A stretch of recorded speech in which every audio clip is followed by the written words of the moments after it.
दुनिया का सबसे ऊंचा और सबसे विशालकाय पेड़, जिसकी सीधी ऊंचाई है हैरान कर देने वाली। अनगिनत लोग अपनी पूरी जिंदगी झोंक देते हैं लेकिन इसके अंत तक पहुंच ही नहीं पाते। हर साल लगभग 3000 योद्धा इसे चढ़ने की कोशिश करते हैं, मगर उनमें से 74% लोग 1000 मीटर तक भी नहीं पहुंच पाते। बाकी लोग मजबूर होकर भारी भरकम रेस्क्यू फीस देकर अपनी जान बचवाते हैं। सोच सकते हो स्वर्गीय वृक्ष पर चढ़ना कितना कठिन है। इसी समय गॉन उस विशाल वृक्ष की सीढ़ियों पर तेजी से दौड़ रहा था। उसका लक्ष्य सिर्फ एक ही था, उस वृक्ष की चोटी तक पहुंचना। हजारों लाखों सीढ़ियां पार करने के बाद आखिरकार वो सीढ़ियों के अंत तक पहुंचा। आगे चढ़ने के लिए जरूरी था एक जीवन मृत्यु शपथ लेना। वहां के बूढ़े चौकीदार ने गॉन को देखा। ये नौजवान कहीं जल्दबाजी में अपनी जान न गंवा बैठे।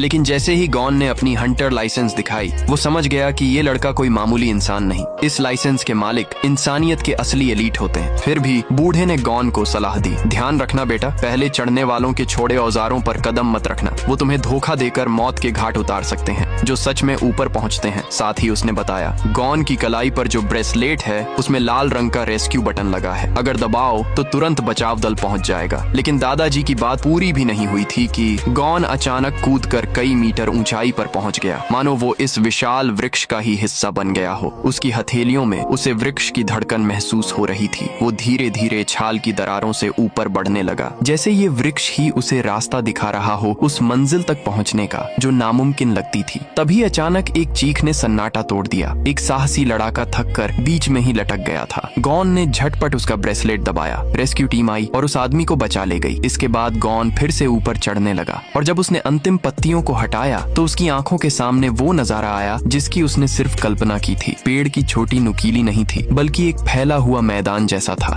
आखिर इस चोटी पर उसे क्या मिलने वाला है? कैसा होगा अगला चुनौतीपूर्ण दृश्य? तभी उसके सामने प्रकट हुआ 100 मीटर लंबा एक भयानक राक्षसी जानवर। और जब नजरिया और गहरा हुआ तो दिखाई दिया एक हजारों किलोमीटर लंबा विशालकाय ड्रैगन, जो उस आदमी के सामने ऐसे झुका था जैसे उसका वफादार पालतू हो। वो आदमी और कोई नहीं, जिंग। हाँ, वही जिंग जिसकी तलाश में गॉन ने 150 एपिसोड झोंक दिए। वो उसका बिछड़ा हुआ पिता था। पूरे हंटर वर्ल्ड में जिंग की जानकारी बहुत ही कम है। उसकी रहस्यमयी पहचान हमेशा से ही दर्शकों के बीच चर्चा का विषय रही है। दोनों बाप बेटे सालों बाद पहली बार अकेले मिले। गॉन ने सबसे बड़ा सवाल पूछा, पापा, आपने माँ को छोड़कर भी आखिर क्या खोजने की ठानी थी? तब जिंग ने अपने अतीत का राज खोला। 15 साल की उम्र में ही उसने अपनी खुद की कंपनी बनाई। उस समय सब लोग पुरानी कब्रों से सोना चांदी ढूंढकर अमीर बनने का सपना देखते थे, लेकिन जिंग ने उल्टा रास्ता चुना। उसने ठान लिया पुरानी सभ्यताओं और धरोहरों की मरम्मत करेगा। इतिहास के प्रति ये सम्मान और लगाव लोगों को उसकी ओर खींच लाया। कई साथी उसके साथ उन छिपे सच की तलाश में निकल पड़े जिन्हें वक्त की धूल ने ढक दिया था।